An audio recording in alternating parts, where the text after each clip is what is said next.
আমাদের গাইস, তো তোমাদেরকে আমি আমার ছোটোবেলার ফটো দেখাচ্ছি। ছোটোবেলার ফটো আর এখনের ফটো দেখে বলো কোনটা বেশি ভালো লেগেছে। ফটোটাই আমার মার সবথেকে পছন্দের ফটো। মা বলে এই ফটোটাই তোকে সবথেকে ভালো লাগে, আর এখনের ফটো মার পছন্দ নয়, এই ছোটোবেলার ফটোটাই সবথেকে পছন্দ। তো তোমরা কমেন্ট করে বলো কোনটা বেশি ভালো লেগেছে, ছোটোবেলারটা না এখনের ফটো, কমেন্ট করে বলো। চলো বাই। এটা হচ্ছে আমার ফ্যামিলি ফটো। এটা হচ্ছে আমার বোনু, আর এটা হচ্ছে আমার মা, এটা আমি, আর এটা আমার বাবা। মানে এটা আজ কয়েক বছরের আগে ফটো।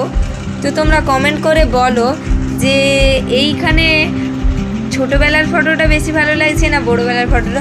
তো আমার মা তো বলছে আমার যেই ফটোটা সেটা আমার ছোটোবেলারটাই আমার মারই পছন্দ হয়েছে, আমার পছন্দ হয়নি। এখনের ফটোর থেকে ছোটোবেলার ফটোটা অনেকটাই বাজে, অনেকটাই। মানে তখনের মুখ আর এখনের মুখ তফাৎটা দুটোই আলাদা হয়ে গেছে।